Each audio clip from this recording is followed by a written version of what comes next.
오늘은 거대 야당의 심각한 탄핵 중독이라는 제목으로 말씀을 드리겠습니다. 민주당의 탄핵 중독은 심각한 수준에 다다랐습니다.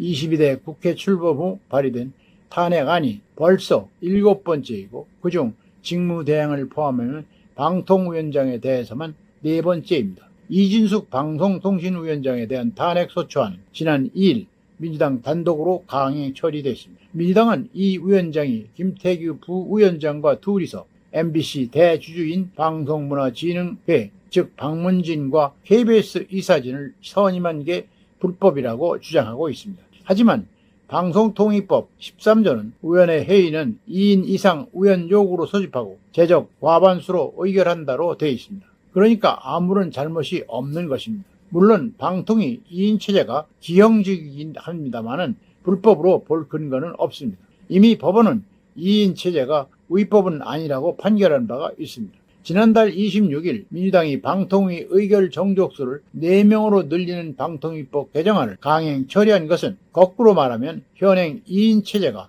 위법이 아니라는 방증이기도 합니다. 이처럼 탄핵 요건이 전혀 성립되지 않는데도 민주당이 막무가내로 탄핵을 밀어붙인 건 윤석열 정부의 정상적인 운영을 방해하겠다는 정책의 정략이라고 볼 수밖에 없습니다. 지난달 초 민주당이 이재명 전 대표의 자당 의원들을 수사했던 검사 4명에 대해 탄핵안을 낸 것도 기가 막히는 일입니다. 민주당 법사위 간사인 김승원 의원은 조작과 협박으로 이재명 대표님과 가족 그리고 동지들을 괴롭힌 무도한 정치 검사들이 죄상을 낱낱이 밝히겠다고 했습니다. 이 말은 한마디로 이 전 대표 등을 괴롭힌 것이 탄핵 사유라는 것입니다. 정말 할 말을 잃게 됩니다. 도대체 무슨 죄상이 있다는 말인지 모르겠습니다. 고위공무원이 직무집행에서 헌법과 법률을 심각하게 위반했을 때 하는 것이 탄핵인데 검사가 수사했다는 이유로 피고인 측이 탄핵했다니 듣도 보도 못한 일이지 않은가 말입니다. 민주당이 이 대표와 관련해 탄핵을 의결했거나 발의한 검사는 쌍방울 대북 송금 사건 수사를 맡은 수원지검 이정섭 차장검사와 박상용 검사, 대장동 백현동 비리를 수사한 강백신, 이미준 검사 등 4명입니다. 탄핵이 아니라 표창을 해야 할 일입니다.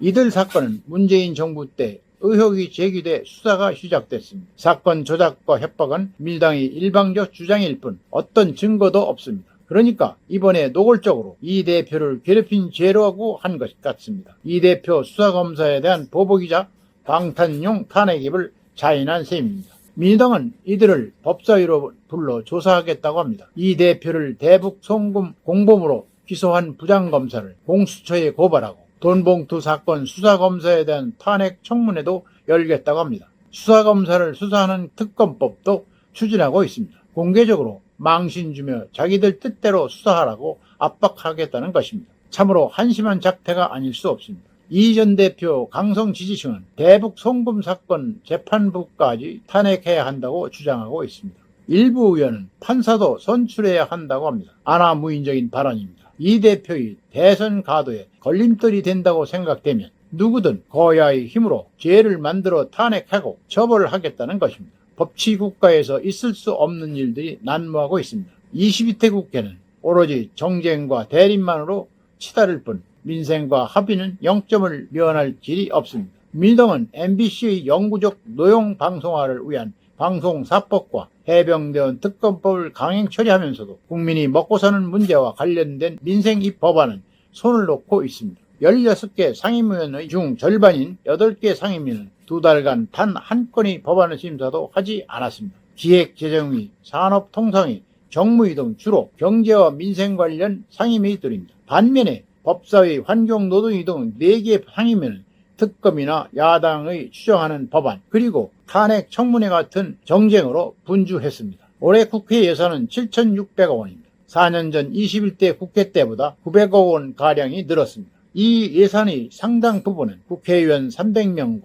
6,500여 명의 보좌관 그리고 국회 사무처 직원들이 급여와 인건비로 나갑니다. 2달간 인건비를 포함해서 1,200여 억 원 예산이 정쟁에 허비됐습니다. 지금처럼 여야가 타협의 출구를 찾지 못하고 야당이 강행 처리와 여당이 필리버스터 그리고 대통령의 거부권이 반복된다면 나머지 예산도 공정으로 날아갈 것입니다. 박찬대 민주당 원내대표는 윤석열 대통령이 방통위원장 임명을 비난하면서 국가를 정상적으로 운영할 자신이 없다면 당장이라도 정권을 반납하라고 말했습니다. 민주당이 위원장을 맡은 법사위에서 대통령 탄핵 청문회를 열더니 이젠 지도부까지 나서서 공개적으로 대통령 탄핵을 연상시키는 정권 반납을 거론하고 있습니다.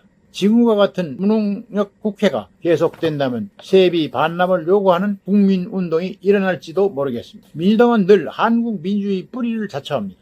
그러나 요즘 민주당의 행태는 민주주의에 역행하는 다수의 행포를 부리는 것에 불과합니다. 이런 식으로 계속 상권 분립과 공화 정신을 훼손하면 결국 거대한 민심의 역풍을 맞게 된다는 것을 잊지 말기 바랍니다. 오늘은 여기까지입니다. 감사합니다.